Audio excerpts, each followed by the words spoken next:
Bonjour, c'est Bruno Salomon. Bienvenue dans 100% PSG La Tribune, le podcast de ici Paris Île-de-France, épisode 26 aujourd'hui. Ah tiens, juste avant de commencer, merci. Merci infiniment de la part de toute l'équipe pour nous placer dans le top 30 par exemple sur iTunes, plus de 9000 vues sur la dernière émission sur YouTube ou encore dans la liste des podcasts à absolument écouter, les podcasts populaires de Spotify. Voilà, j'en ai cité 3 donc comme ça je suis plutôt pas mal. Merci en tout cas les amis, vous n'hésitez pas, vous continuez à nous mettre des petits messages et des petites annotations, c'est toujours sympa. Et ce matin, après ces chaleureux remerciements, j'aimerais vous parler, juste avant de lancer les titres, bien évidemment, j'aimerais vous parler de Georges. Georges, le Géorgien, c'est un jeune homme barbu, une barbe fournie, que j'ai pu rencontrer samedi soir lors du match entre le PSG et Reims. Il était avec son drapeau géorgien, j'en ai même fait une photo, je l'ai mis sur les réseaux sociaux.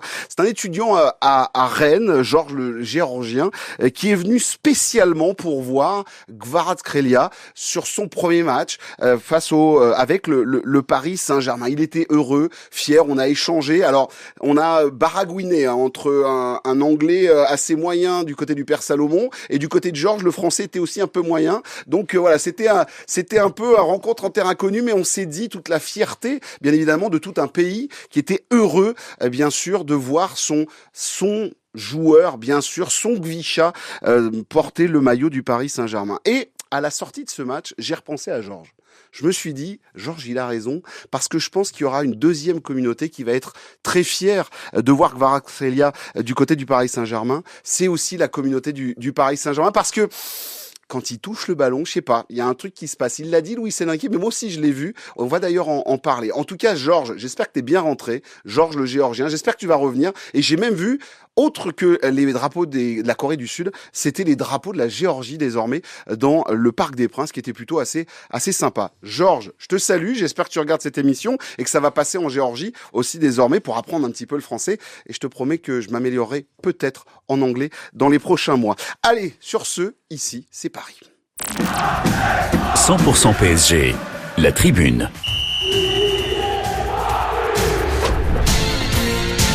Au sommaire de cette tribune, le Paris Saint-Germain qui se fait accrocher par Reims samedi, mais qui possède quand même 10 points sur Marseille. Un PSG qui a la tête, bien sûr, à mercredi du côté de Stuttgart.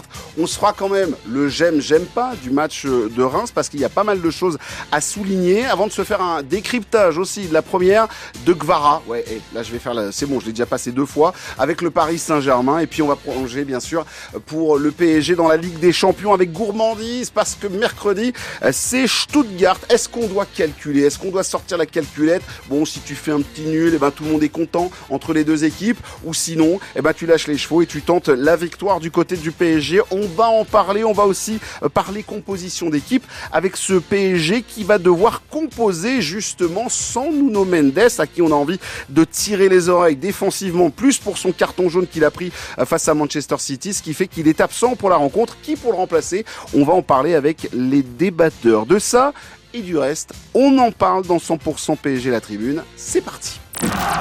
100% PSG, la tribune. Qui compose l'équipe du jour? Une équipe très ici Paris Île-de-France aujourd'hui avec une revenante. Elle a vu de la lumière et elle a bien fait. C'est Pia Clément qui est avec nous. Salut Pia. Salut les garçons, salut tout le monde. Salut Pia. Pia qui présente, je le rappelle, les grandes soirées football sur ici Paris Île-de-France. Voilà, même les petites, sauf Reims. Sauf Tiens, PSG elle m'a fait une passe pour que je lui mette un tacle. Sauf Reims, où on était avec Christopher qui nous a accompagnés pour cette rencontre. Le mag aussi. 100% PSG, le podcast, et puis la chronique de 18h20 tous les jours sur l'antenne, bien évidemment, pour parler de l'actualité du PSG. Prochain invité dans le mag, Johanna Tordman qui a vendu une toile de 120 000 euros à Kylian Mbappé, qui a été en photo aussi sur les murs d'enceinte du Parc des Princes et qui avait fait l'affiche du match PSG Milan.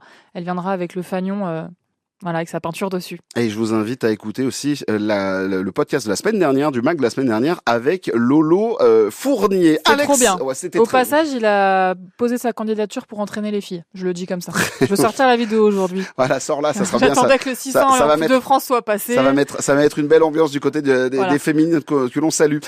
Alex Aflalo. Bonjour. Bien le bonjour, comment ça va? Ça va, super. Je passe plus de temps dans le studio que chez moi en ce moment. C'est ça, effectivement. Tu commences à connaître bien l'adresse de Radio France. J'ai un petit lit dans le coin là-bas. Un grand lit.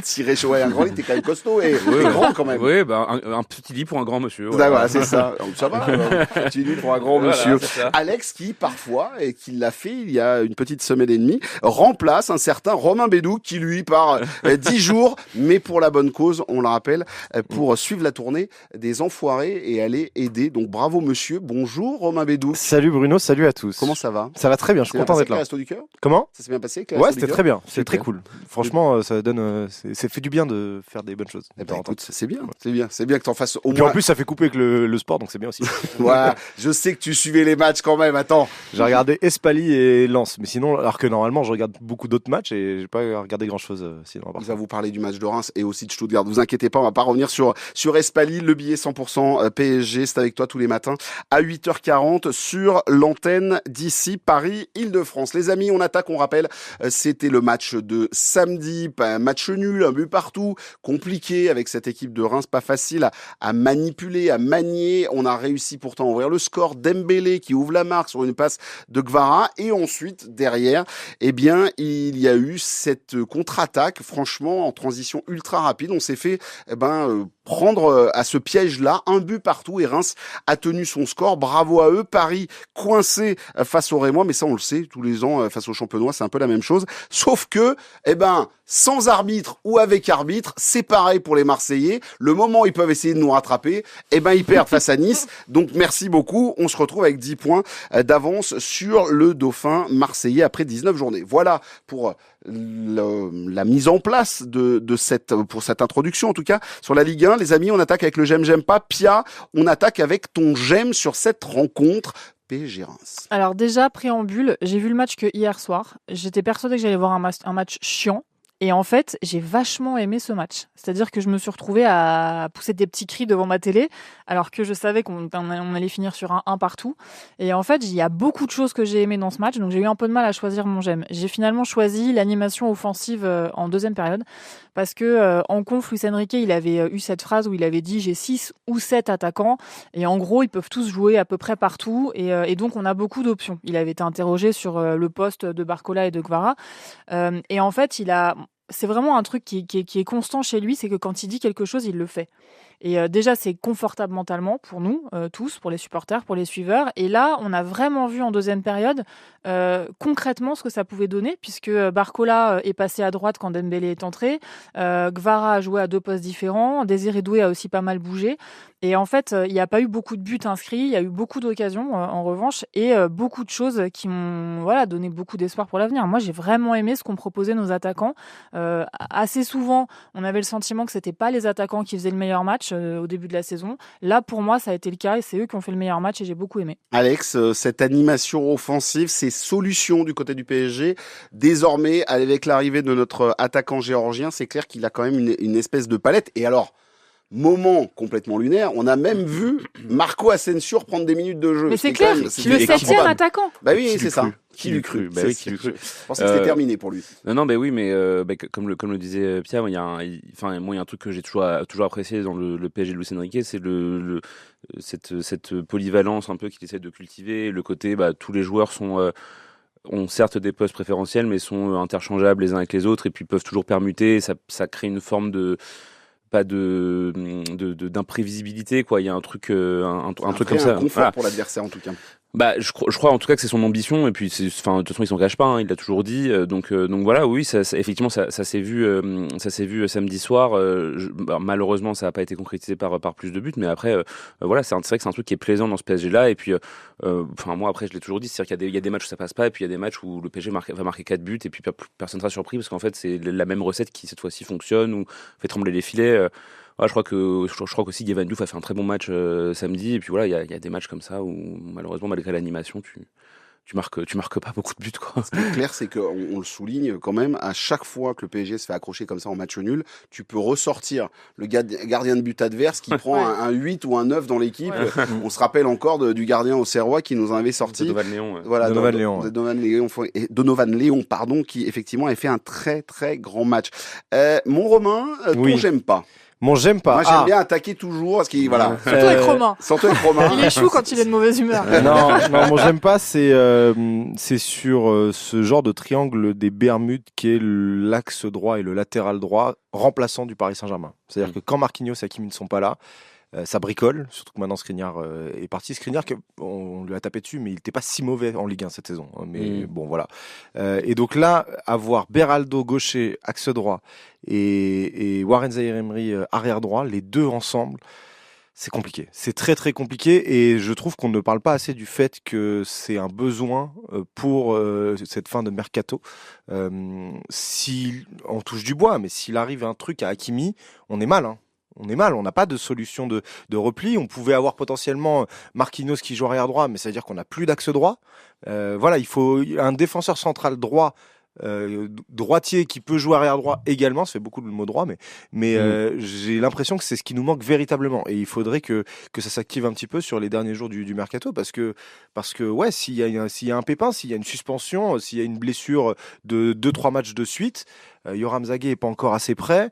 Warren, on le voit à droite, c'est pas ça. Le but rémois, c'est une combinaison de plusieurs erreurs de Warren Zaïre-Emery et de Lucas Beraldo, parce que Warren Zaïre-Emery sait pas trop où se placer au début, puis sait pas trop vraiment s'il doit rentrer sur Ito. Nakamura est tout seul dans l'axe. Beraldo, il sait pas trop non plus comment se positionner, parce que c'est des manques de repères de joueurs qui sont pas naturels dans ces positions-là, et il y a un vrai problème dans ce secteur-là. J'ai l'impression de voir Jérôme à ce moment-là, à cet endroit-là du terrain.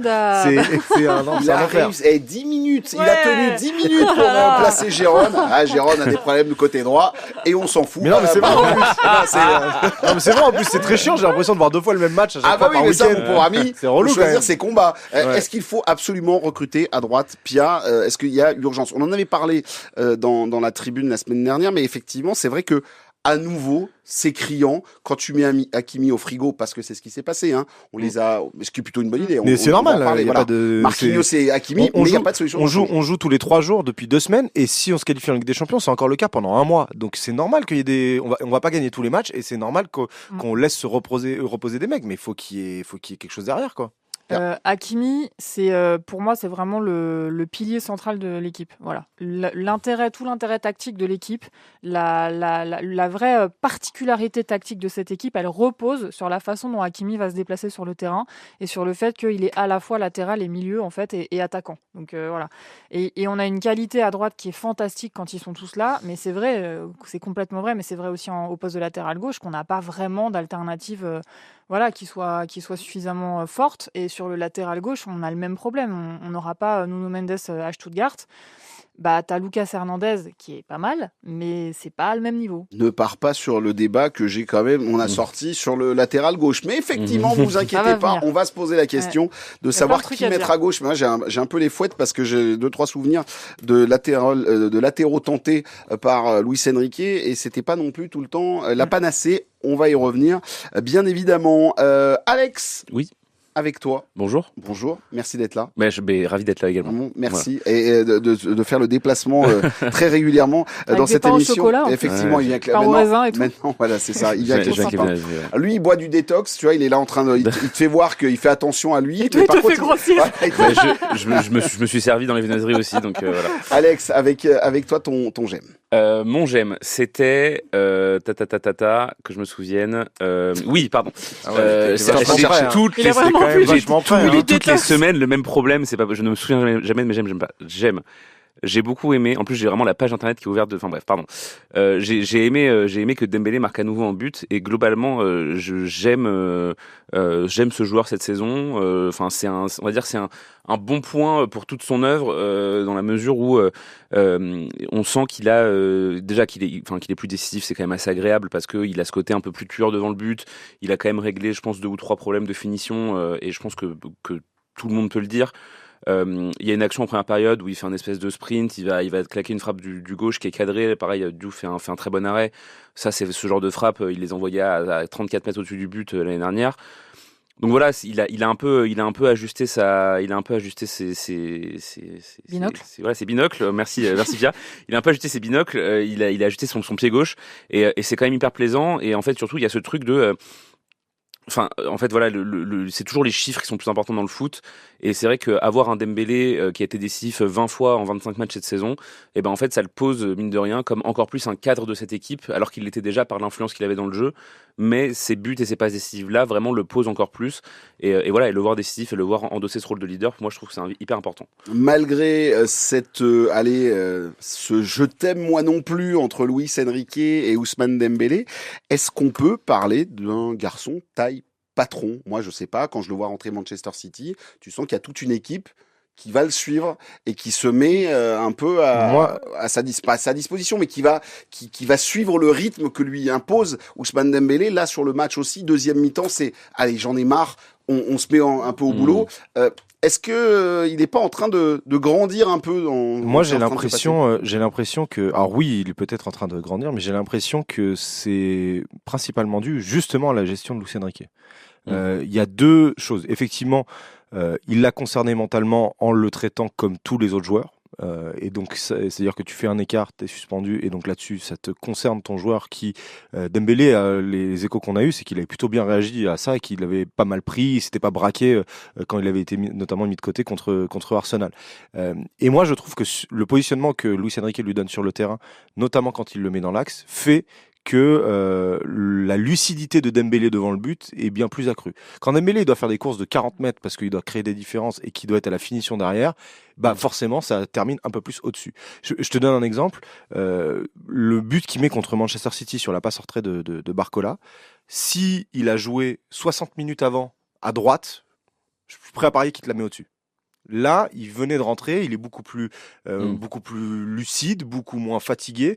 Les efforts qu'il a à faire quand il est dans l'axe sont un peu moins importants et bizarrement, il est plus efficace. Donc oui, ça joue et donc il y a la responsabilité de Luis Enrique parce que il l'a mis aussi dans cette position dans l'axe. Moi, j'aime beaucoup quand Dembélé est dans l'axe. Et lui-même a dit qu'il aimait être numéro 9. Ouais, mais ouais, moi je le trouve intéressant. D'ailleurs, son but est un but de numéro 9. Et on se retrouve avec un joueur qui a 11 buts en Ligue 1, qui est deuxième meilleur buteur de Ligue 1. Derrière Greenwood à égalité avec Jonathan David. C'est quand même, on nous aurait pas dit ça en début de saison et même pendant la saison avec. Alors certes c'est que de la Ligue 1, mais il marque aussi en Ligue des Champions. Il a marqué contre Manchester City, c'est pas rien quoi. Donc il y a une bonne gestion et mentale et tactique du cas Dembélé, je trouve. Sur Dembélé et la gestion mentale, je trouve que ce qui dégage physiquement et dans ses interventions, dans la façon dont il sourit souvent, etc., dans voilà sa personnalité, body language, il y a quelque chose d'un enfant genre enfant précoce qui a du mal à se concentrer. Il y a 10 000 trucs qui passent dans sa tête. Il a du mal à être sur un objectif, à se focus. Donc, dans ces cas-là, il faut un cadre très précis. Je pense que Luis Enrique, en tout cas, c'est l'impression qu'on a, il lui donne ce cadre. C'est-à-dire, il est capable de le recadrer. Il est capable de lui dire, attention, là, tu pars dans tous les sens. Il a dit, Dembélé, avant le match, je crois, contre City, il a dit, je vais essayer d'être concentré demain. Ou, je sais pas quand. Enfin, je crois que c'est ça qu'il avait dit. Donc ça, c'est intéressant. Après, il y a autre chose que moi, je remarque sur Dembélé, c'est qu'il apporte aussi une forme d'insouciance. Parce que voilà, quand il rate, il rigole, il dédramatise certains trucs, lui, naturellement. Et je pense que dans ce Paris Saint-Germain jeune qui a un peu chassé ses démons et ses vieux traumatismes, c'est peut-être aussi quelque chose d'important d'avoir quelqu'un qui dit « Non mais ça va les gars, c'est pas si grave, ne vous inquiétez pas, je vais me concentrer. » Et ça, c'est un truc que j'apprécie chez lui. En tout cas, je vous invite à si regarder... vous pouvez ne pas rigoler à chaque fois qu'il rate des trucs, ouais, ça peut m'énerver, moi. Ça peut m'énerver un petit peu. Des petites claques. Des petites claques. Ouais, t'as raté le but du 1-0, le but du 1-0 en finale de Ligue des Champions. Si tu rigoles, je vais mal le prendre. La vidéo, par contre, d'Ousmane Dembélé contre Manchester City qui est en train de s'échauffer dans le couloir avec Bernardo Silva qui sort la tête du vestiaire qui fait dit, oh non il arrive genre, et l'autre et il le fait exprès. On est mal. Tu sens qu'il le fait exprès en train de s'échauffer dans le couloir là, en train de faire ses petits pas. La vidéo est exceptionnelle. Mais juste, et je rajoute un tout petit truc, je suis désolé, mais on a parlé beaucoup de l'ambiance du parc mercredi. Dembélé a fait partie des joueurs qui ont harangué le Parc des Princes. C'est-à-dire que moi je l'avais jamais vu faire ça. Quand il y a un corner, Dembélé qui fait les gestes là avec les grands bras là pour dire allez la foule, venez, emportez-nous avec nous. voilà, ça montre aussi qu'il est bien ici. Il avait dit, et il l'avait annoncé, de la folie. Il voulait de la folie sur le terrain et aussi dans les gradins. Et sachez-le, pour ceux qui n'étaient pas au stade, ou peut-être pas arrivés, ou peut-être au petit four, enfin faites ce que vous voulez avant un match. Moi, je l'ai vu. Non, en fait, ils ont repassé les buts du Paris Saint-Germain contre Manchester City. Et à chaque but, en fait, tous les joueurs qui ont marqué ont été scandés par le Cup. Et Dembélé a eu le droit à une double ovation. Enfin, il y a eu un truc très sympa Et qui même s'est pendant le match passé. d'ailleurs. Ils Oui. ont rescandé Dembélé pendant le match. Ouais, c'est là où tu sens qu'il y a quelque chose qui se passe. Oui, Et Alex. juste un petit chiffre pour confirmer ce que je disais tout à l'heure par rapport aussi à mon GEM. Il a marqué sur les 6 derniers matchs qu'il a joué, il a marqué en Ligue des Champions, Ligue 1 et en Coupe de France, au Trophée des Champions, pardon. Et c'est 8 buts sur 6 derniers matchs. Je pense que Dembélé a jamais marqué 8 buts en 6 matchs. Voilà. Clair. Mais de sa vie en fait. Il est sur effectivement une excellente série. Il n'était pas Depuis le 15 décembre, là, il a marqué 8 buts. C'est fou. C'est pas mal. Moi, je pense C'est qu'il pas vise mal. Joueur là, le double-double pour Ouais, les oui. Patek et les Rolex. C'est ça. Il vise les 20 buts et les 20 passes D. On rappelle, il veut. c'est bien, ça. Il Un va parier avec des 20 passes D, c'est beaucoup. Ouais. C'est beaucoup, mais bon. c'est faisable. Hein. C'est oui. bien. Hein. Dans le jeu, c'est la Ligue 1 et dans le jeu que propose le Paris Saint-Germain, on peut avoir effectivement un Ousmane Dembélé qui peut cartonner et réussir à accrocher les montres là qu'il veut gagner avec ses potes. Je reviens pas là-dessus, j'ai toujours rien compris ce que c'était, je suis même pas allé regarder sur internet ce qu'était une Patek. Mon Romain, on a Moi fait ton j'aime pas. Ouais, on repart sur ton j'aime. J'ai bien aimé l'essai de Désiré Doué au milieu de terrain. Parce que j'aime bien ce que fait Désiré Doué depuis le début de la saison. Et notamment depuis décembre, là quand il est rentré contre Salzbourg, quand il joue dans les 3 de devant, parce qu'il peut jouer les 3 postes, il peut jouer soit faux neuf, soit à gauche, soit à droite, et il arrive à se montrer intéressant quel que soit le rôle qui lui est donné. Mais moi, la manière dont je regardais Désiré Doué quand il était à Rennes l'année dernière, et même sur le profil qu'il a, je le vois plus justement dans un rôle de milieu de terrain. Parce que je trouve qu'il se donne, il a un abattage défensif qui est assez intéressant. Je regardais encore le match de Manchester City, je me suis refait dans le week-end. Il y a des moments où il tacle pour aller récupérer le ballon, pour intercepter des passes de Manchester City. Donc il a cet abattage-là. Bien sûr, ça demande à être travaillé pour qu'il ait encore plus de coffre, etc. Je trouve qu'il a une inspiration et une facilité technique qui fait que ça peut être hyper intéressant de le voir dans ce rôle-là. Et puis il a une qualité de passe qui fait que quand il est dans l'axe, il peut soit trouver des longs ballons, soit jouer dans les petits espaces. Il peut provoquer des accélérations sur 1-2 pas. Donc vraiment, l'essayer au milieu de terrain comme il a été essayé contre Reims, je trouvais ça intéressant. Il y a eu quelques mouvements qui était bien, c'était pas glorieux, c'était pas extraordinaire. Je trouve que c'était mieux que Kanginli, donc tant mieux. Oui, c'est surtout ça. Kanginli, on l'a pas vu, en fait. Tant mieux, donc tant mieux. Et donc s'il y a il y a une plus grosse densité dans les offensifs avec l'arrivée de Guevara, donc peut-être un peu moins de place pour Désiré Doué. S'il peut provoquer pour être là plutôt au milieu de terrain plutôt que devant, c'est bénéf parce que je trouve qu'il est hyper intéressant depuis un mois et demi. Quand je pense que Kanginli, parce que vous en avez parlé il y a quelques instants, moi je peux plus, je préviens, je peux plus Kanginli. Ah non, c'est pareil, t'inquiète. Faut arrêter. T'inquiète. Mais oui, mais je pense qu'on va encore l'avoir quelques fois parce que je suis pas sûr que les supporters géorgiens nous rapportent la même chose que les supporters coréens. Moi je suis pas sûr que Lucien Enrique par rapport à la taille du pays, je vous le dis tout de suite, ne venez pas. Mais il peut être dans l'effectif. Il n'y a pas de problème. Mais il a été beaucoup trop une solution possible parce que il n'y avait pas la densité d'effectifs nécessaire pour pouvoir mettre d'autres mecs. Donc là, avec Vara qui arrive, ça veut dire qu'il y a un poste de moins normalement sur les offensifs. Si Désiré Doué est plus intéressant que lui sur le milieu de terrain, on peut peut-être de moins en moins le voir. Désiré, c'est l'adopter au milieu de terrain. Oui, pardon, excusez-moi. Oui. Alors moi, je l'aime bien à gauche aussi, Désiré Doué. Mais en fait, je l'aime bien partout. Mais c'est surtout en fait. En fait, il y a un truc, c'est qu'il il ne sort plus du 11 là. Mais non, mais en fait, c'est exactement ce que j'allais dire. Merci. Regarde, toi, t'as fait un peu le 1-2 comme Kvaratskhelia et Doué, tu vois. Genre hop là, un petit décalage. Je bouge beaucoup moins vite sur un terrain. Sans déconner. En fait, je trouve que je préfère le rappeler quand même. Je trouve qu'en fait, ce qui est on savait depuis le début de la saison qu'il a du talent, ce garçon Désiré Doué. Je trouve que depuis le mois de décembre, en fait, il montre de manière tout à fait ostentatoire qu'il a vraiment confiance en lui. Et je trouve que ça a changé beaucoup de choses. C'est-à-dire qu'en fait, il avait besoin de cette première performance un peu décisive, de marquer ce premier but, etc. C'est arrivé contre Salzbourg, si je dis pas de bêtises, le premier but de Désiré Doué. Et en fait, depuis ce but, on sent vraiment un garçon qui est, j'ai l'impression, en tout cas, c'est mon interprétation, qui est un peu libéré mentalement, qui ose plus de choses, qui prend plus d'épaisseur, plus de confiance. On en a parlé plusieurs fois ici. Et oui, de toute façon, il me semble que Luis Enrique voulait recruter un ailier gauche pour pouvoir justement profiter de Désiré Doué dans un cran un peu plus bas, pardon. Voilà, premier match de Kvaratskhelia, Désiré Doué est titularisé au milieu, donc encore une fois, il fait ce qu'il dit et il dit ce qu'il fait. Donc oui, intéressant. Moi, comme le disait Romain, c'est quand même autre chose qu'Anguinli, quoi. C'est-à-dire que dans tout ce qui est projection, passe vers l'avant, prise d'initiative, hein, voilà, c'est juste un joueur qui a tiré vers le but adverse, et c'est assez plaisant. Mais oui, moi, en fait, quoi qu'il arrive, je suis très curieux de voir comment ce gamin va évoluer, qu'est-ce qu'il va devenir, parce qu'il a vraiment beaucoup de talent, et je préfère l'avoir dans notre équipe que pas. Voilà. En tout cas, ce qui est sûr, c'est qu'effectivement, Désiré Doué, qui commence vraiment à ne plus sortir du 11 de Luis Enrique. Après, on le connaît, hein, Luis Enrique. Tu peux être dans le 11 pendant un mois, Oui. puis d'un coup, hop, t'as disparu. Mais là, il n'y a pendant plus de un mois. cran de niveau entre lui et les autres, parce qu'il y avait vraiment un cran avant. Oui, On en fait, sentait qu'il tu était sens pas. qu'il avait besoin de digérer, en fait, Bien sûr. ce qui s'est Et passé. et il se regarde plus jouer au foot. Il joue au foot là. Ouais, j'aime ce... Bien.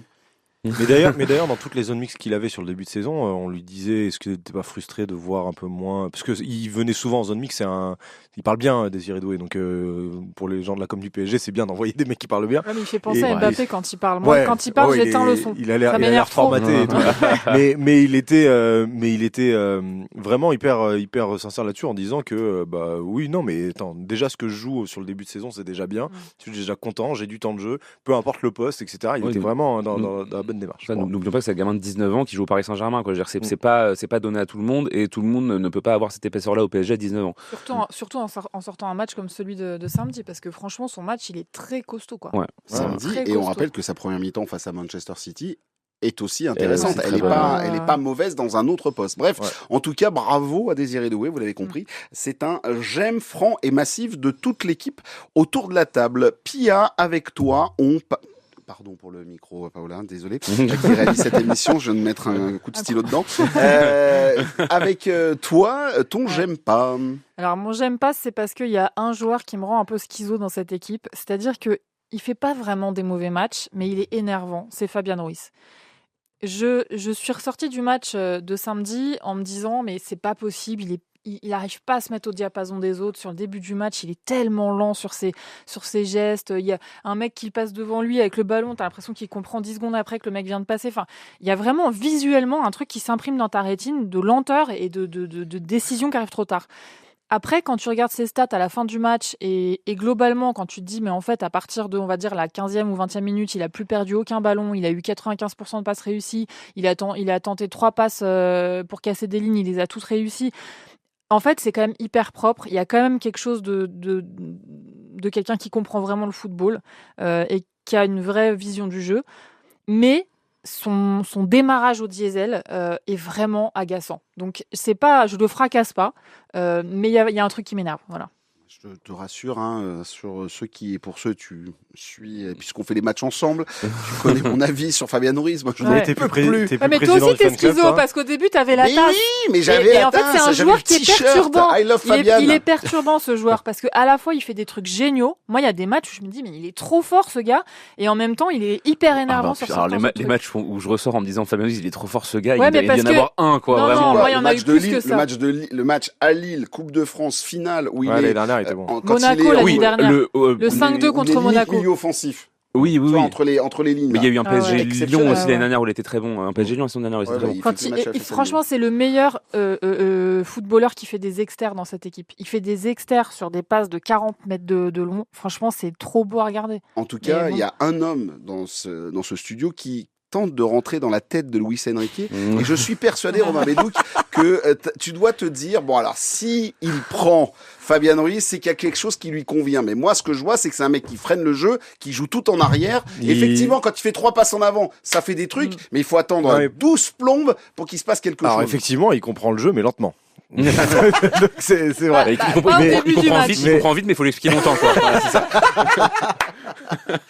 Mais non, en vrai, en fait, on a l'impression. Pourquoi on est interloqué par les titularisations de Fabian Ruiz? Parce qu'on a l'impression que le football protagoniste de Luis Enrique est un football qui prend des risques. parce que c'est l'image qu'on a des footballs de possession. Mais non, la notion d'équilibre est hyper importante et c'est ce qu'il avait expliqué. Fabien Ruiz lui apporte cette forme d'équilibre parce que son rôle peut changer à l'intérieur d'un même match et il peut avoir différentes options dans son jeu qui lui permettent soit d'être un peu plus offensif, soit de garder une certaine stabilité. Et donc les moments où nous ça nous énerve et il garde la balle et il met 3 heures à la donner ou il met des heures à se retourner, c'est aussi une forme de stabilisation pour pas que le match s'emballe trop et qu'il y ait plus de contrôle. Donc c'est peut-être ça qui explique que Luis Enrique l'aime bien. Maintenant, moi, sur les paires de Fabian Ruiz, il y a des moments... Enfin, en fait, le match contre Manchester City est fou parce que les 15 premières minutes, je le trouve pas dedans. Mais alors, pas du tout. Il est pas du tout au diapason de l'intensité que veut mettre le PSG. Mais celle d'après, les 30 d'après sur la fin de la première mi-temps, il est bon. Il est bon. Il fait des transversales qui sont plutôt intéressantes, qui permettent de changer le jeu. Bon, il rate son truc parce que c'est du Fabian Ruiz. Il y a des moments, tout ne peut pas être parfait. Donc, il rate la frappe là, qui est arrêtée sur la ligne par le défenseur de City. Donc, il y a des trucs qui sont bien, mais c'est vrai que c'est trop frustrant. En fait, il y a trop de trucs qui sont frustrants. Tu fais réagir les deux qui sont en face de toi. Pia pour commencer et Alex, Rapidement. tu viendras peut-être calmer tout le monde ou nous dire si tu es d'accord avec ça. Non.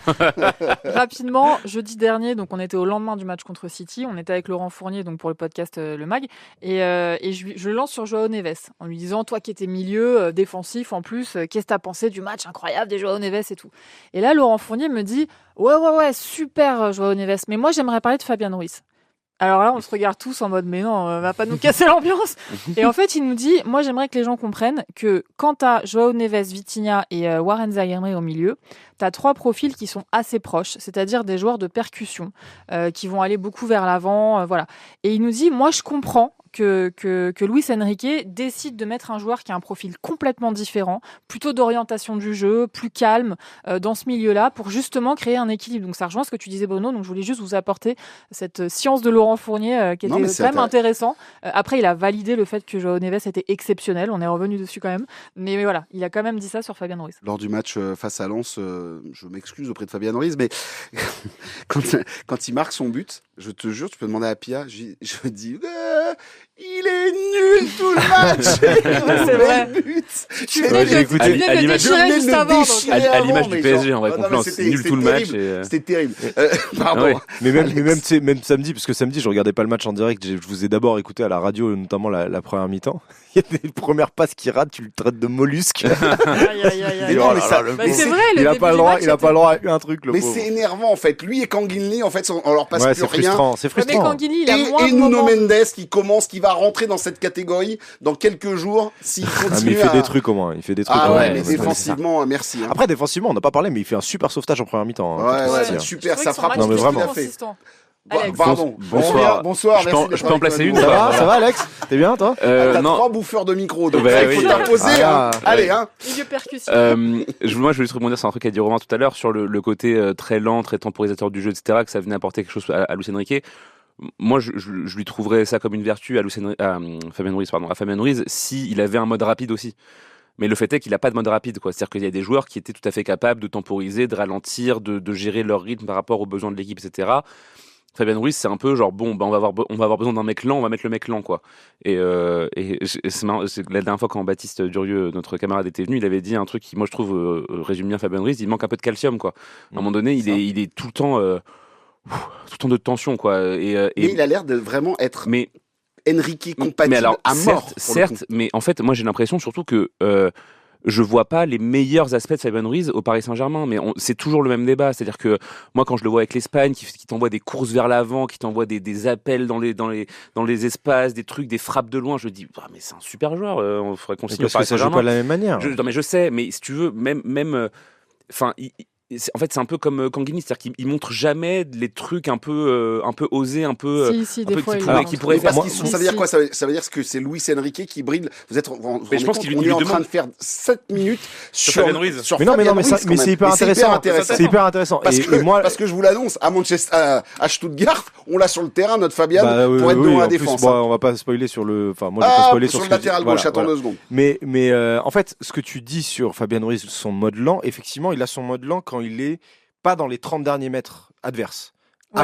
Avant, il est effectivement, Exactement. il est dans ce Bah mode. oui, Mais dans les 30 derniers mètres adverses, il y a des moments où il peut jouer un peu plus rapidement en une touche, où il peut essayer de combiner. Alors, il va pas prendre la balle, percuter, etc. Il y a quelques situations de frappe, mais c'est de plus en plus rare, effectivement. Alors que ce que je reproche à Kangin Lee, c'est que ce mode-là, il l'a dans les 30 derniers mètres. Et là, c'est vraiment handicapant. Genre juste un techniquement. Ah, par contre, je vais sauver Fabien Ruiz là-dessus. Il sait quoi faire d'un ballon parce que mais là-bas, oui, les c'est centaines. non, mais Il court dans tous les sens sur un terrain et t'as envie de dire arrête de faire ton crochet gauche parce que tout le monde sait ce que tu vas faire. Mais juste Kangin Lee, rapidement salut. pour fermer sur Fabrice peut-être. Moi je trouve que effectivement Bon, ce on truc, arrête sur Fabien Ruiz. ce truc un peu lent devant la défense. Moi je trouve que juste il a un corps lent quoi et donc ça lui fait perdre des ballons aussi. Moi le nombre de ballons que je le vois perdre et après il doit partir en sprint. Bon ça aussi c'est très drôle hein, mais Fabien Ruiz en sprint c'est très marrant mais il doit partir en sprint pour attraper son défenseur parce qu'il Ça me est fait mourir, il y avait voilà. Skriniar avant. Et un autre truc aussi, c'est que tu vois, par exemple, moi, Fabien Ruiz, c'est un truc qu'il n'utilise pas forcément. Je trouve que c'est un joueur qui a une superbe frappe de loin. Ouais. Et le PSG qui joue souvent devant des blocs resserrés très bas, etc. T'aurais besoin d'un mec qui t'envoie un petit plat du pied en lucarne. Lui, il sait le faire. Et on le voit trop peu. Donc c'est ça que je disais que. C'est pour ça que je disais qu'on ne voit pas forcément toute l'étendue de ce que Fabien Ruiz peut proposer. Est-ce que c'est Luis Enrique qui lui demande ou est-ce que c'est lui qui, par rapport aux autres joueurs, agit différemment? Je ne sais pas, mais en tout cas, j'ai toujours une petite frustration par rapport à ce joueur. En tout cas, il est pas nul. Non, il est pas nul, mais il est pas Voilà. bon, quoi. Enfin, il est pas. Il a un corps voilà, quoi. Ah, il lent. a un truc. Moi, je retiens cette Le expression, avoir problème un corps lent. d'explosivité quand t'es grand comme ça et costaud, Oui, oui, il c'est fait pas. quoi? Il fait un Moi, je 90, connais, ouais. moi, je connais ça. Hein. Ah ouais, Ouais. toi aussi t'as un corps lent. Moi aussi, hein. On a tous des Qui corps est lents. encore rapide Bon, ici. ah bah pas moi, ça c'est sûr. Alors j'en étais. Alors, tac, 12 minutes sur tac, Fabien tac. Ruiz, voilà. Oui, là on vient de se faire 7 minutes sur Moi, Fabien j'ai fait Ruiz, les mais deux, c'est c'était bien. passionnant. Toi t'as fait les deux. Moi aussi. Les deux, et donc Eh il ben, m'en reste un. il reste Allez, mon j'aime Alex, pas. ton j'aime pas. Allez, très rapidement. Tu te rappelles, je peux te. Oui, c'est je bon. m'en rappelle. D'accord. Euh, Il est attaquant, il est numéro 9. Oui, il est portugais, il fait piou piou piou avec les bras. Voilà. Pistolero. Oui, alors c'est un j'aime suivi d'un j'aime pas. J'ai aimé qu'il soit titulaire, j'ai pas aimé qu'il ne marque pas. Voilà, c'est pas tant pour lui son match, même si bon voilà, on sait que le poste de numéro 9 est un poste assez ingrat. Il a touché très peu de ballons sur les 70 minutes qu'il a passé sur le terrain. Il a eu au final assez peu d'occasions de se mettre en valeur. Il a eu quand même quelques situations où sur la récupération dans la surface rémoise, la Diouf sort encore un arrêt de mutant alors qu'il avait cadré, etc. Et si je dis pas de bêtises, il met une frappe sur le poteau, non? Ou c'est pas lui? Ouais. Si, Il met une frappe sur le poteau, donc voilà, il a quand même eu des situations. Donc on voit quand même que malgré le peu de ballons touchés, il se crée des situations. En fait, c'est un truc que j'ai souvent dit ici, c'est un débat qu'on a souvent. Moi, j'aimerais qu'il ait un peu ce match où il est titulaire et où il marque 3 buts et on n'en parle plus, quoi. Parce que en fait, tant qu'il le fera pas ça, il y aura toujours ce côté. Non mais je suis encore sur Fabien Ruiz. Pardon, excusez-moi. Gonzalo Il nous a Ramos. matrixé l'émission. Pardon, non mais c'est vous là avec votre espagnol là, vous m'avez saoulé là. Muy bien. Tant qu'il y aura ça, tant qu'il y aura pas ce match-là, Gonzalo Ramos, ça restera un très bon super sub, mais pas plus. Et moi, j'aimerais vraiment qu'il soit plus dans cette équipe. Tu tiens le Parisien, effectivement. Et si Alors, son le meilleur... journal Le Mais c'est- Parisien. Alors, une j'adore. maison que tu connais J'adore bien. ce journal, je Voilà. les apprécie, je les embrasse. Et C'est un- on embrasse les chefs surtout. Salut aux chefs. Mais oui, c'est un Et les débat. RH. C'est un débat qu'on a depuis combien de temps ça? Est-ce que son rôle, c'est remplaçant? Est-ce que Ah bah c'est titulaire? c'est. C'est un débat qu'on a depuis des mois. La saison dernière, il avait été excellent en deuxième partie de saison, mais beaucoup en sortie de banc, quoi. Et regarde contre Manchester City. Et oui, Il y en a une. je crois que c'est ficelle, hein. 6 de ses 8 buts cette saison qui sont en sortie de banc ou 4 de Ouais. ses, enfin un truc comme ça. Mais en même temps, il est tout le temps en sortie de banc. Non donc mais c'est voilà, normal. mais moi j'aimerais que Gonzalo Ramos puisse clore ce débat une bonne fois pour toutes, qui s'impose vraiment comme une solution en tant que titulaire. Et là, malheureusement, en ne marquant pas en étant titulaire contre Reims, il n'aide pas sa cause. Et je trouve ça dommage parce que c'est un joueur que j'adore. Oui, mon Romain qui a levé le doigt. Je veux pas te décevoir, Aïe aïe aïe. mais même avec un triplé, il sera constamment remis en question. Oui, Parce non, mais que oui. parce qu'en fait Il y a d'autres options quoi. il faut que l'interview de Luis Enrique qu'il a sorti sur Haaland avant Manchester City, dont tout le monde a dit c'est un tir pour Ramos. C'est pas forcément un tir pour Ramos pour moi. C'est un tir pour le profil de numéro 9 qui a été choisi par sa direction et qui a donné Gonzalo Ramos. C'est-à-dire que quand un attaquant ne correspond pas au profil d'un entraîneur comme Luis Enrique ou comme Guardiola, pour qu'il soit titulaire, pour qu'il ait du temps de jeu, il faut qu'il ait un rendement exceptionnel. Dans un autre contexte, ce qu'avait fait Mbappé l'année dernière, c'était ça aussi. Mbappé correspondait pas forcément au style de Luis Enrique de par les efforts défensifs qu'il ne faisait pas et donc qui ne correspondait pas à ce que collectivement voulait mettre en place Luis Enrique, mais le rendement de Mbappé lui imposait d'être sur le terrain. En fait, si Gonzalo Ramos n'a pas un rendement qui impose de fait d'avoir sa place sur le terrain, il ne sera pas sur le terrain. Donc, et c'est pas un triplé qu'il doit mettre, c'est 2, 3, 4, 8 triplés. Mais il faut une série de 15 buts en 10 matchs pour que Gonzalo Ramos puisse avoir la légitimité d'être titulaire. Sinon, il l'aura pas. Je rappelle juste une chose. Après, on peut dire c'est injuste, c'est pas injuste, etc. On fait gorge chaude d'un garçon qui a marqué un triplé face à Valladolid en nous disant que c'est désormais le meilleur buteur du monde et qu'à Madrid, c'est formidable. Moi, je l'ai beaucoup critiqué, mais il est bon. Il revient bien. Il est vraiment bon. On s'en fout. C'est pas comme Giroud. Il est vraiment bon en ce moment.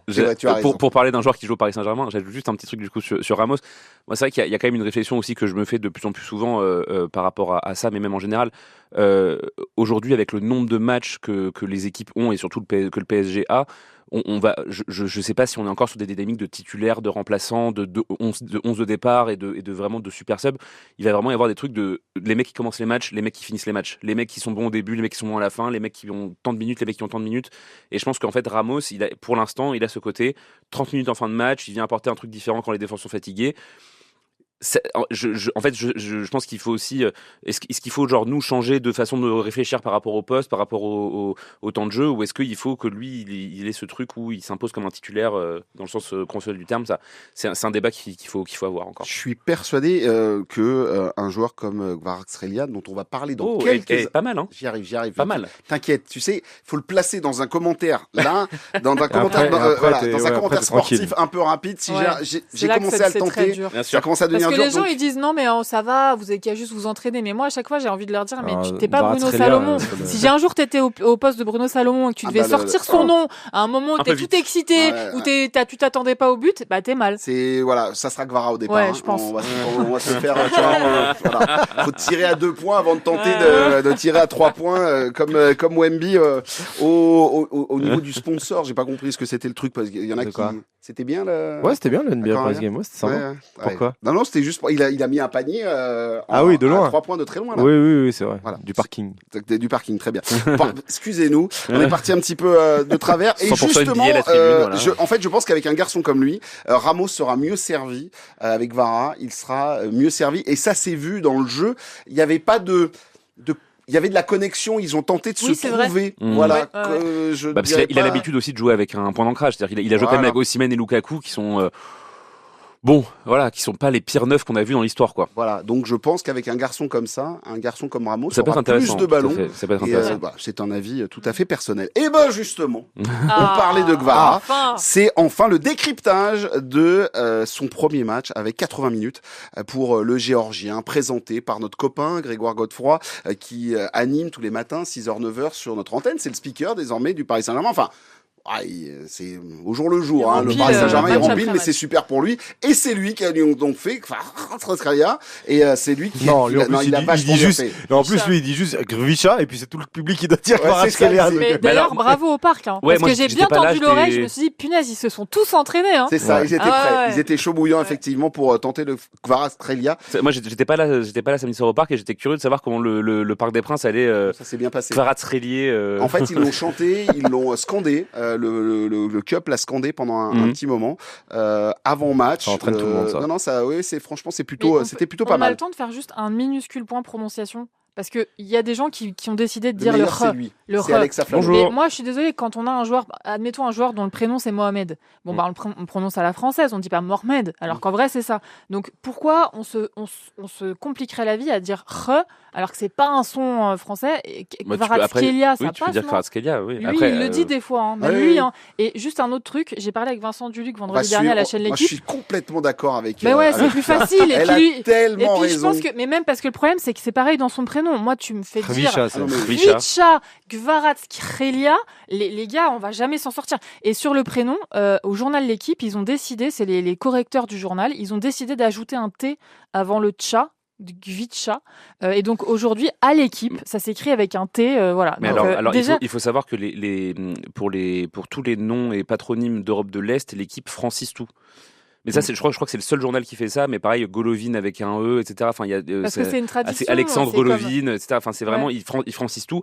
Mais après, oui, voilà. Après, sur la prononciation, c'est la bonne prononciation. Après, sur la prononciation de Kvaratskhelia, oui, il y a des façons plus simples de le prononcer, mais on le voilà. tente. Je sais pas, on dit Lucas Hernandez, alors que sinon on dirait Lucas. Oui, Lucas Hernandez. Dites, on va tu pas vois, faire il y a 7 plein de- minutes comme on a fait Fabien Ouais, Ruiz sur la Non, prononciation. mais tout le pour, monde se fait des nœuds au Vara. cerveau là-dessus. Voilà, non, mais tu vois, il y vous avez a raison. il y a plein de mecs qu'on prononce parce que je prends l'attaquant de Leverkusen, James Rodriguez. on dit Victor Boniface, on dit pas Boniface, tu vois. La très bonne Mais ça serait nouvelle. facile à dire James en français. Rodriguez, on dit pas James Ouais. Rodriguez, ouais. Ouais, tu- la très c'était- bonne c'était nouvelle, un c'est Mais on dit qu'après pas non plus Rodriguez, Rodriguez, si. de père en fils. La très bonne nouvelle, c'est qu'après 20 ans d'avoir été le nom le plus compliqué à prononcer, Eric Rabé-Sandratana a vu quelqu'un lui C'est vrai. passer devant. Non, mais vrai. Rabé Sandratana, c'est des enchaînements de voyelles et de consonnes. Enfin, je veux dire, sans Ouais, ça mais va, c'est quoi. quand même ça pas va. facile dans le jeu. Quand Oui, t'es en là, train c'est de des parler à enchaînements l'antenne. de voyelles. Ouais, Ouais, c'est ça. Notre Rabé, De c'est consonnes, pas- que des consonnes. Que des consonnes. Puis il n'y avait pas assez de lettres aussi pour Ouais, faire pour floquer floquer. le maillot, c'était un peu compliqué. Bon, ça c'est autre chose. Je Pardon. veux débriefer le match. Est-ce qu'on parlait de la façon dont tu joues au Est-ce qu'on foot peut, Ouais, Qu'est-ce qu'on voilà.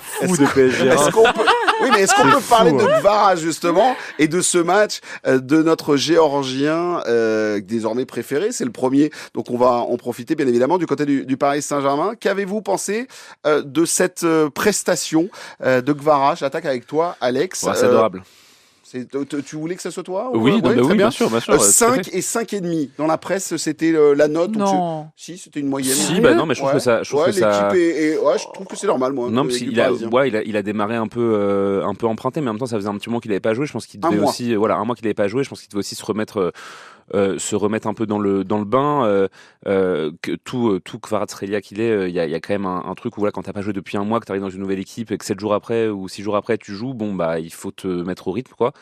Et j'ai trouvé sa première période voilà, un peu empruntée, un peu timide. Maintenant, voilà, les quelques minutes qu'il a joué en seconde période étaient très bonnes, notamment la combinaison sur le but avec Doué est superbe et comme tu le disais je sais plus si tu disais en off ou en début d'émission, quand il touche le ballon, il se passe quelque chose, quoi. C'est ce genre de joueur en fait. S'il fait ça, s'il arrive à faire ça après un mois sans jouer pour son premier match au Parc des Princes, il arrive à avoir ses prises de balles et cette assurance-là. Qu'est-ce que ça va être dans 6 mois, 1 an, quand il aura un peu plus d'expérience et de minutes sous les crampons, quoi. Donc ouais, Je te propose de l'écouter. avec plaisir. Kvara, on va l'écouter. Il est venu en conférence de presse, 4-5 minutes, histoire de discuter une petite cohue dans la zone mixte. Hein, ça a été un peu la baston avec des médias géorgiens. Et d'ailleurs, je salue la dame qui... En baston, ils sont sûrement plus forts que Ouais, vous. mais alors attends, tu sais non, mais la dame qui vient, la première vue, c'est une journaliste un peu blogueuse, etc. Elle s'emmerde pas, elle pose les questions en géorgien. Donc là, je te laisse imaginer, Ah ouais. toute la presse française était là. Ah ouais, là, Super si on On n'a sympa, pas merci. de traducteur là. après l'espagnol, l'anglais, l'allemand, le coréen, vas-y, pan, tu pars en Géorgie, t'es là, oh, aïe, aïe, attends 3 secondes. On écoute Kvara en anglais. C'est franchement une sensation incroyable, une très bonne ambiance. Je suis vraiment content d'être ici avec ces supporters, cette équipe et ces joueurs tous incroyables. Je suis vraiment content et fier d'avoir fait une passe décisive ce soir. Mais je l'avoue, je suis aussi un peu déçu parce qu'on aurait dû gagner aujourd'hui. C'était mes débuts ici, mais on va travailler plus dur et ça va venir. Niveau physique, ça va plutôt bien. Il y a juste une chose, c'est que je n'ai pas joué depuis plus d'un mois. Je pense que c'est pourquoi c'était un peu difficile ce soir pour moi, mais l'entraîneur et les membres du staff vont me faire travailler plus dur pour que je retrouve une forme optimale. Je vais continuer à travailler pour être en pleine forme. C'est marrant, on dirait Bruno Salomon avec Ouais, une voix enrouée après un match. Pia, Parle de lui à la troisième personne. Ouais, On est en train de le perdre. Ah, c'est bon. Allez, je On est vais en vous train de laisser. le perdre. Hein. Va perdre ma voix, c'est sûr, me perdre aussi un petit peu. Pia, sur ce match de Kvara, c'est vrai que il nous a fait voir, en fait, on a pu voir un peu les palettes Luis Enrique nous a fait voir un petit peu à quoi on pouvait s'attendre, voilà, ce côté gauche, revenir dans l'axe, jouer dans l'axe. Quelle partie t'as préféré, toi, de ce jeu pour l'instant de Kvara sur ces 80 premières minutes? On va pas, bien sûr, être définitif, mais voilà, sur ces premiers instants. Moi, j'ai adoré son match. Tout ce qu'il a proposé, même les trucs qui n'ont pas fonctionné, j'ai adoré. J'ai vu le futur dans ma boule de cristal et je me suis dit, mais ça va être chambé. Et petite réclamation, j'ai écouté religieusement comme tous les matins la chronique de Romain ce matin. Et Romain, tu disais qu'il avait fait une passe D, ce qui était bien, mais que c'était pas la passe D la plus difficile à mettre. Mais sa passe D, c'est après un 1-2, et avant ce 1-2, déjà, il y a eu 2 dribbles qu'il arrive à passer. Donc, il porte le ballon sur 20 mètres, il fait un 1-2 magnifique, et derrière, il met une passe D. Et en fait, moi, quand il a fait ça, j'ai mis pause et je suis revenue en arrière en criant. Et j'ai dit, mais t'as vu cette passée, elle est ouf! Donc, franchement, ce que j'attendais de ce joueur, c'est-à-dire du dribble, de l'audace, de la percussion, un joueur qui va chercher les ballons, vraiment en allant les chercher au milieu de terrain, qui récupère les ballons sur la ligne du milieu de terrain et qui les monte jusqu'à la surface de réparation. Tout ça, je l'ai eu. Donc oui, il n'y a pas de but. Oui, on fait un 1-1 contre Reims, mais moi, j'ai vraiment pas été déçu par son match. Ça joue simple. Il y a une espèce de simplicité dans son jeu. Il se pose pas de questions. Alors je le savais parce que je regardais un peu les matchs de Naples, mais beaucoup d'amour pour les joueurs qui ont des chaussettes baissées. Mais oui, j'allais le dire. Non, mais déjà, j'allais dire, mais bien sûr. Grande histoire au PSG. Mais c'est vrai que il a fait quelque chose de très fort. Il m'a donné envie de regarder de la Ligue 1. J'ai envie d'être là samedi là. Alors, il y a le match de Stuttgart qui est hyper important, mais j'ai envie de voir là contre Brest avec un peu plus d'automatisme. Même si la période se faisant, ce que je disais aussi ce matin, il y a très peu d'entraînements, de vrais entraînements dans lesquels ils peuvent travailler des combinaisons, parce que la plupart des entraînements en ce moment, c'est préparation de match, décrassage et puis et voyage en fait, parce qu'il y a une équipe là qui part à Stuttgart, qui va revenir et qui va faire une séance d'entraînement avant de repartir en Bretagne. Il a demandé par la voie de presse, et je pense qu'il va le faire à Luis Enrique, il aimerait faire le voyage à Stuttgart et partir avec le groupe pour pouvoir vivre intégré avec eux et voir un peu comment ça se passe sur ce genre de déplacement. Et ça se comprend. Voilà, c'est juste pour info. Tant mieux. Mais oui, effectivement, il y a énormément de promesses. C'était pas encore extraordinaire, c'était pas encore glorieux, mais moi j'ai trouvé le fait qu'il prenne sa chance. Lui, parfois individuellement, en sortie de dribble, qui tente des frappes. Bon, elles ont été contrées, mais au moins qu'il ait l'audace de faire ça, je trouvais ça intéressant. Je trouvais qu'il y a eu effectivement des petites combinaisons dans les petits espaces qui étaient assez intéressantes aussi. Donc voilà. Alors après, il y a des moments où effectivement, il fait des appels et il est pas servi parce que c'est pas le registre de l'équipe de lancer en profondeur tout de suite comme ça. Donc c'est des choses qu'il fera peut-être moins. Nuno Mendes a essayé deux fois. Une fois ça marche. Il y a une ou deux fois où il s'est énervé contre Vitinha et Fabien Ruiz parce qu'il la mettait pas, et donc pour lui dans l'aspect de son jeu c'était peut-être de jouer un peu plus vite vers l'avant, et donc il a semblé un peu frustré, mais ça c'est normal, ça va venir avec le temps. Donc c'était une première qui était plutôt encourageante et qui donne surtout envie de voir la suite. Effectivement, moi c'est vraiment ce que j'ai ressenti, c'est ce que j'ai dit dans mon intro, c'est qu'effectivement ça donne envie d'y retourner et de revoir ce que ça donne. Je me remettais là son but, on t'embête pas, il se regarde des buts pendant qu'on est en train de faire l'émission. Son but, tu veux dire, ça passe. Il a essayé de faire crier Pierre. Oh là là, pardon. Oh là là. Je me remettais le but du Paris Saint-Germain. Je me remettais donc sa passe décisive. Et effectivement, il y a quand même 5 Rémois qui ont vu un mec slalomer comme sur une descente en Super G, quoi. Genre, c'est-à-dire qu'il a une aisance. Il a une aisance balle au pied qui est hyper agréable. C'est un peu l'apanage des grands joueurs offensifs, quoi. Mais oui, hâte de voir la suite, clairement. Oui, Pierre. Il y a aussi quelque chose qui m'a interpellée, c'est son autorité sur le terrain. Parce qu'à plusieurs reprises, il fait des signes sur toi, tu vas envoyer le ballon là-bas, toi tu fais ça, donc les autres ne le font pas forcément. Mais pour un premier match, pour un joueur qui arrive dans une équipe qui tourne très bien, où les joueurs maintenant se connaissent bien, être comme ça, autoritaire, pas dans le mauvais sens du terme, mais dans le bon sens du terme sur le terrain, et pas avoir peur de dire « envoie-moi le ballon ici », je trouve que c'est aussi intéressant parce que tout le monde nous l'avait dit, à Naples, les Géorgiens, tout le monde nous l'avait dit, il n'aura pas de problème d'adaptation. Il se pose pas de questions. Il a une confiance en lui naturelle depuis toujours, et donc il va pas se faire des nœuds au cerveau. Voilà, il va arriver, il va faire son football et ça va être bien. Et c'est ce qu'on voit pour l'instant. Effectivement, ça peut devenir un vrai.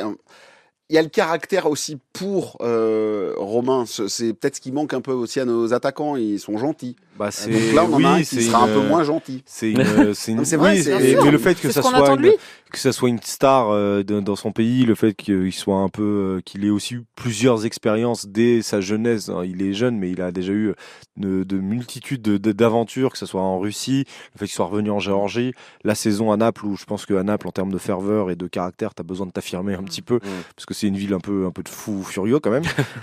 Mais donc oui, forcément, il a ça, et donc ça peut amener à ça. Maintenant, on a plein de joueurs qui avaient du caractère avant de venir à Paris et qui se sont un peu éteints au fur et à mesure. Donc il va falloir qu'ils continuent de montrer ce caractère-là pour pouvoir essayer d'amener cette équipe plus haut. Donc, mais c'est cool. Franchement, c'est un super renfort. On était tous hypés quand on savait qu'il allait arriver, et on est pour le moment là sur un match, on n'est pas déçus. Et en tout cas, il sera du côté, à part aussi problème, mais il n'y en aura pas, bien évidemment, pas du côté de Stuttgart. On le rappelle, match de Ligue des Champions, il n'est pas encore éligible pour jouer avec le Paris Saint-Germain. Ce sera le cas si le PSG se qualifie pour la suite de la compétition. Il jouera donc du côté de Brest. Ce sera un match à suivre sur notre antenne dès 17h samedi prochain, samedi 1er février, direction Brest. Mais avant, ce sera Stuttgart. On fait une pause et justement, on en parle. Ne vous inquiétez pas des Allemands et la Ligue des Champions parce que ça va être notre gros match de mercredi. Ici Matin, le réveil dans la bonne humeur. Bonjour. Grégoire Godefroy. Vous voulez de l'actu locale, vous voulez de la musique, vous voulez de la bonne humeur, ne touchez à rien, vous êtes à la bonne adresse. Ici Matin, dès demain à partir de 6h. Ici Matin, 6h-9h sur votre radio locale, ici Paris-Île-de-France. 100% PSG, la tribune. Retour dans ce podcast 100% PSG j'allais dire de France Bleu. Non, c'est ici Paris, Île-de-France, anciennement France Bleu. Et les amis, on va parler bien évidemment de la 8e et dernière journée de Ligue des Champions. Mercredi soir, dinguerie. Pia Clément est en train de mettre son ordinateur en place dans sa tête parce qu'elle va avoir 18 matchs. Ça va partir dans tous les sens. Des buts à nous annoncer. C'est absolument pas comment on va faire. Oui, effectivement, ça va partir. Bon, je pense que je serai sur le classement. De toute façon, je verrai tout dès qu'on bouge de classement. Non, mais c'est quoi moi, je pense qu'il faut prendre les équipes entre la 16 et les 16, 26. Mais ça bouge tout le temps. Ça bouge tout le temps déjà. Il y a vraiment genre 3 points entre le 24e et le 8e. Donc, Comme vous le voyez, donc l'équipe de l'équipe d'ici Paris-Île-de-France a bien travaillé le truc puisqu'on n'est pas, on n'est pas prêt. Il va falloir qu'on calcule l'affaire. C'est que dans 2 jours, on est là. C'est vrai. Je pars demain, moi, quand même. Il va y avoir 18 matchs en même temps. 18 matchs en même temps, effectivement. Et sur notre antenne, bien évidemment, le match Stuttgart face à cette équipe du Paris Saint-Germain, notre équipe du Paris Saint-Germain. Et il va falloir ce match nul minimum. D'abord, premier petit tour de table. Est-ce qu'on calcule? Est-ce qu'on fait des petits calculs d'apothicaire? Là, on regarde. Alors bon, parce qu'en fait, en gros, si Stuttgart et le PSG font match nul, tout le monde il est content. Oula, qu'est-ce qu'il y a? C'est-à-dire quoi, tout le monde est content? Je crois que tout le monde, ça passe pour les deux. Ah, qualifier, c'est être content? Les deux. Non, mais alors, moi, juste qualifié, je suis pas content. Pour moi, il y a un top 16 à aller chercher. Si tu vas chercher le top 16. Ça t'apporte quoi le top 16? On rappelle juste. Si t'es top 16, tu joues ton match retour de barrage à domicile.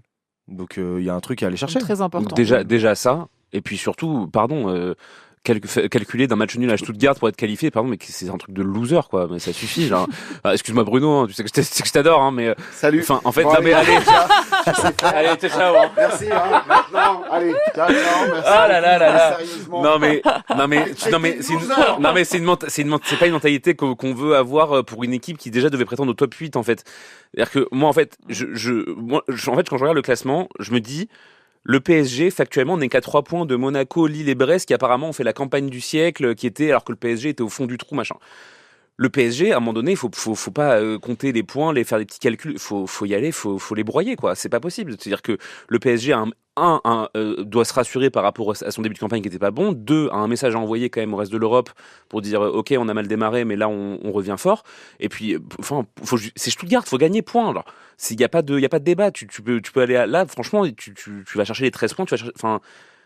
Qu'il n'y ait pas de doute, il n'y a pas de débat, il n'y a pas de machin, il n'y a pas de ah ouais, mais si machin avait marqué un but de plus à l'extérieur, le PSG aurait victoire, plus de débat, voilà. Vous voulez un coach personnel pour vous remettre d'aplomb? Mais oui, bonjour. Alex Aflalo peut tout vous faire. Allez, tu vas y aller. Il a raison. Romain? Bien sûr qu'il a raison. Mais évidemment qu'il a raison. Surtout, ils ont perdu face à Mayence ce week-end, 2-0, qu'ils sont 4e de Bundesliga. Mais surtout, en fait, c'est que on veut calculer un truc qui est incalculable. C'est impossible de calculer. Surtout. C'est-à-dire que vous vous rappelez l'histoire de Galtier qui se rappelait, qui comprenait pas quand on avait pris un but contre la Juventus, qui comprenait pas s'il devait marquer pour être premier ou s'il devait. Là, ça va être que avec ça. Avec Verratti qui lui disait non mais là coach, il faut qu'on marque absolument. Non mais là il faut qu'on attaque. Mais en fait là, il peut y avoir 2 buts sur 2 terrains différents. On chute ou on monte de 4 places. Donc on peut pas calculer. C'est impossible de calculer. Faut y aller. Faut essayer de gagner avec le plus de buts possible. Parce que si tu fais le match nul, si tu cherches le match nul, Stuttgart, ils ont 10 points, mais ils ont moins 1.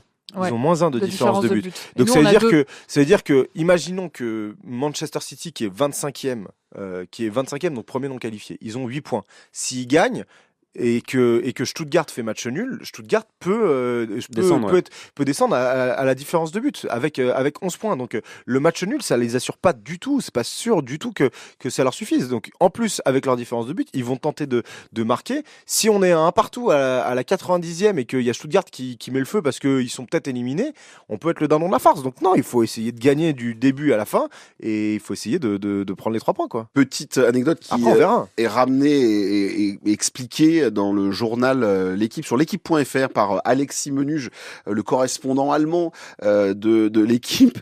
Franchement, moi je trouve ça ouais, quand t'es journaliste, faut y aller. Il y a donc un journaliste allemand qui, à la sortie du match, défaite Mayence de Stuttgart à Mayence 2-0. Question d'un journaliste allemand.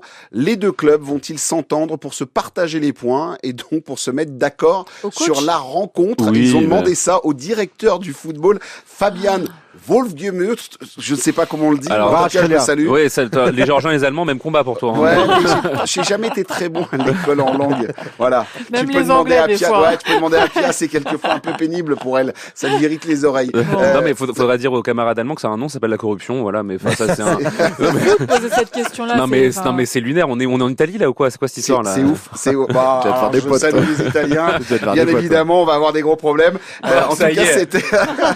En tout cas, ce qui est sûr, c'est que bon, c'est osé, mais voilà, je l'ai posé aussi. Mais il a répondu quoi, le mec, le directeur sportif? Ah, mais en fait, la question est: osé a-t-il lancé pour les deux équipes? Il s'agit d'aller de l'avant et de ne pas calculer, viser le nul. Nous ne savons pas le faire. Il est hors de question de jouer contre nature. Mais tu vois, pour vous dire à quel point ça se joue à peu de choses. Le nul.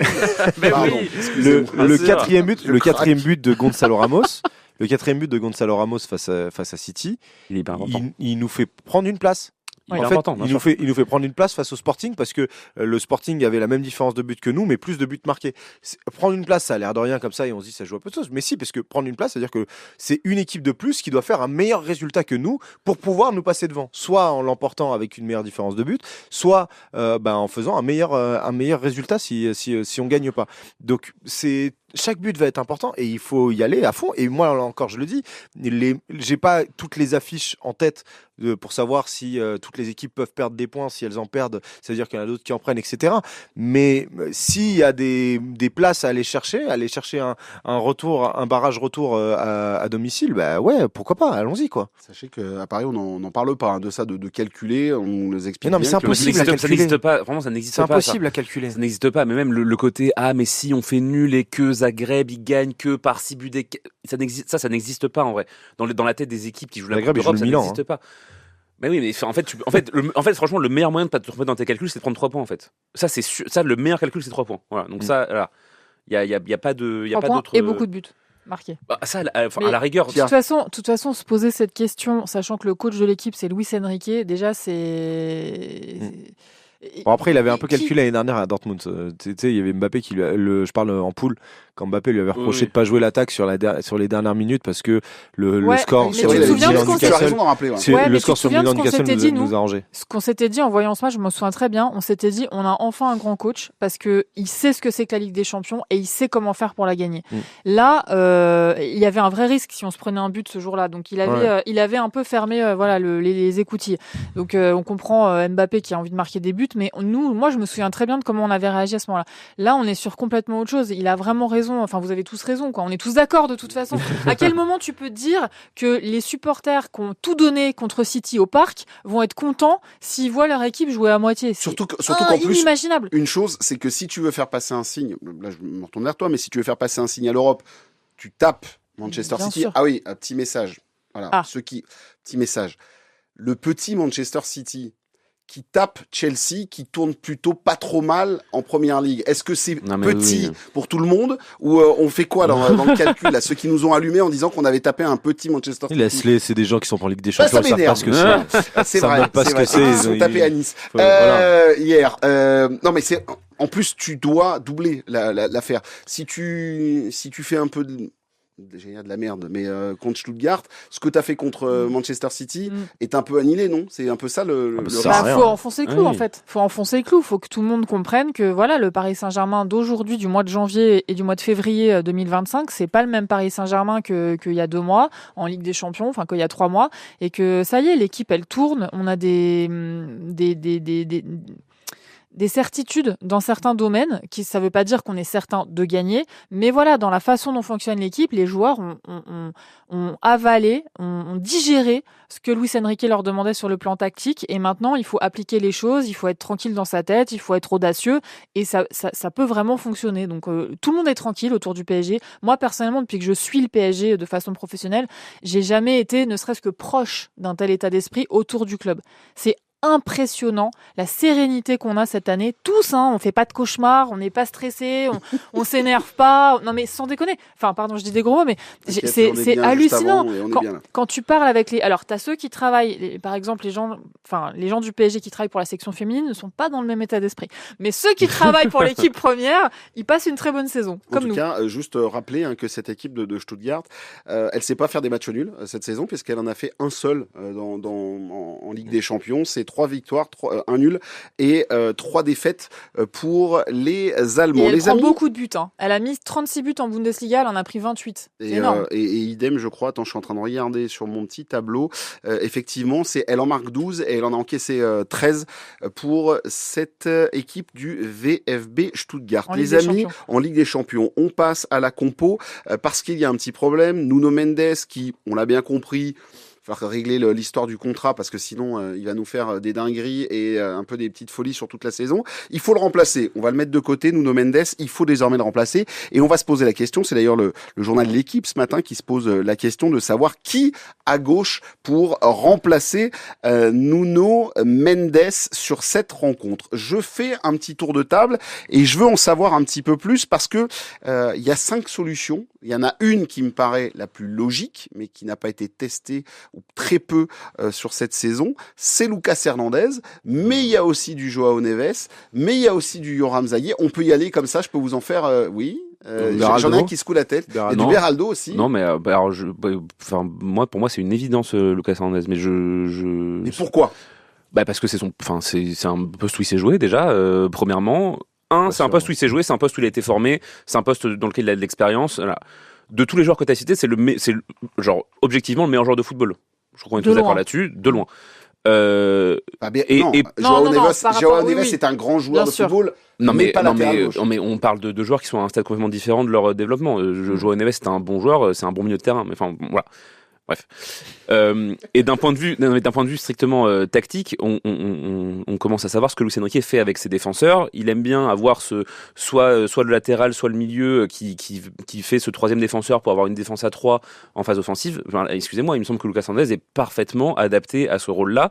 Non seulement il a cette polyvalence latérale défenseur central qui sera très bonne pour les changements tactiques en cours de jeu du PSG, et en plus de ça, je ne sais pas si vous vous souvenez un petit peu de la Coupe du Monde 2018 et de ce qui s'en est suivi. C'est un joueur qui a quand même 2-3 qualités offensives, qui peut monter, qui peut faire des centres, des percussions, etc. Donc, il n'y a pas de débat.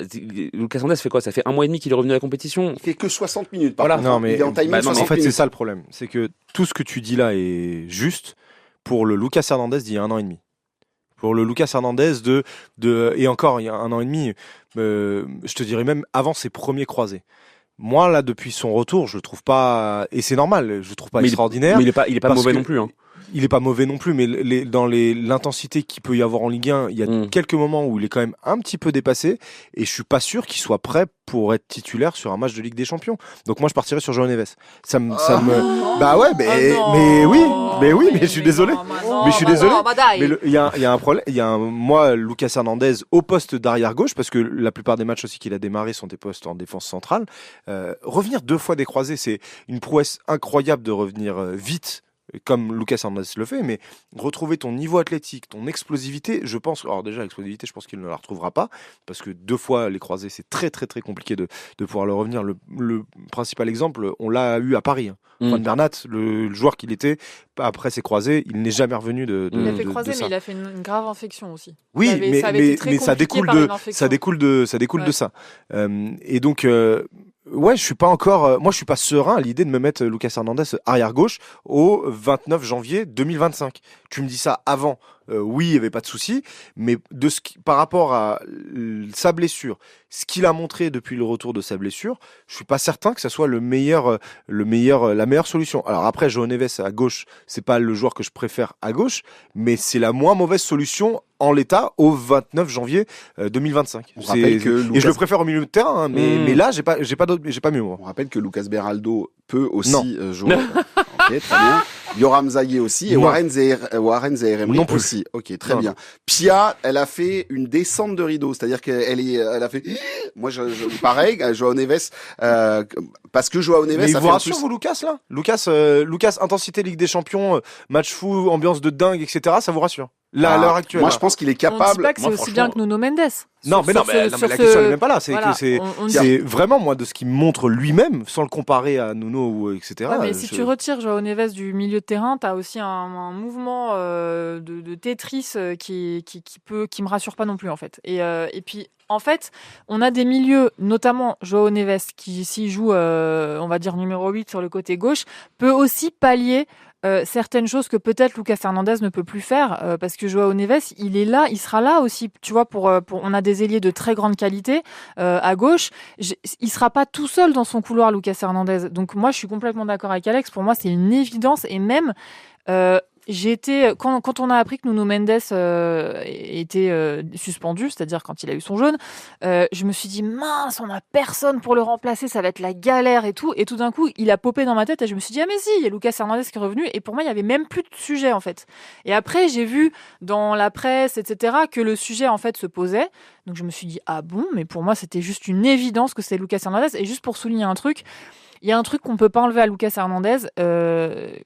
À d'autres joueurs de l'équipe, mais Lucas Hernandez, c'est particulièrement vrai, c'est son état d'esprit de charognard sur le terrain, vraiment, de chien de la casse. Et Luis Enrique l'a quand même dit sur son avant-dernier match en disant regardez, contre City, regardez l'état d'esprit de Lucas Hernandez quand il rentre sur le terrain, on dirait que c'est le dernier match de sa vie. Et ça, l'envie de Lucas Hernandez de revenir au plus haut niveau et de faire un match de fou, on peut pas du tout en douter. Donc moi, je vote carrément Lucas Hernandez. Mais ça peut aussi te faire une dinguerie quand t'es un peu comme ça à fond les ballons sur un début de rencontre. Mais juste... T'as du Pacho, du Marquinhos à côté de lui, on est sur un très très haut niveau défensif quand même, faut quand même se le dire. Hein. Tu voulais réagir, Alex? Ouais, non, moi, évidemment, j'entends tout ce que dit Romain, et enfin, c'est des arguments qui s'entendent tout à fait. Moi, le seul truc, c'est que j'ai pas eu la même sensation quand j'ai revu Lucas Hernandez jouer ces derniers matchs, et justement, voilà, c'est différentes interprétations, c'est pas dramatique. Je t'adore quand même, Romain. Oh, c'est mignon. Il est chiffonné, non, mais moi justement quand je l'ai fâché, on finit dans 30 petites minutes.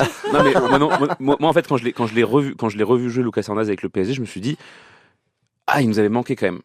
Il nous avait manqué dans l'intensité physique, même dans l'autorité naturelle qu'il porte. En fait, c'est pas n'importe qui Lucas Hernandez. Il faut pas oublier qui c'est.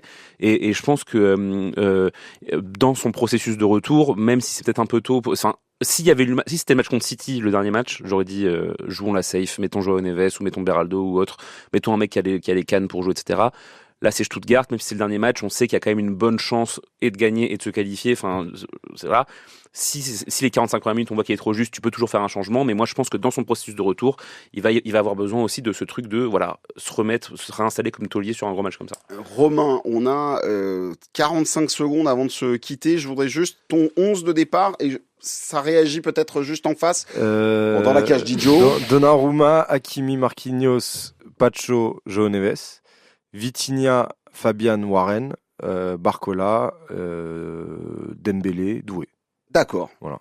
Est-ce que vous achetez ou est-ce que pareil sauf Dembélé dans l'axe? Dembélé dans l'axe et Doué à droite. Ouais, pareil, sauf Neves du coup. Mais... Donc en fait, tu fais reglisser Neves, tu sors Warren. Je sors Ruiz. Ouais, moi je sors Ruiz. Ruiz il va pas y aller les amis. Non, jamais. Il va y pas. C'est pas Foot Manager. Non, mais c'est pour ça. Non mais messieurs dames, c'est pour ça que Luis Enrique coach du Paris Saint-Germain et pas moi. Voilà, c'est pour ça. Donc voilà, mais moi je vous dis ce que j'aimerais voir.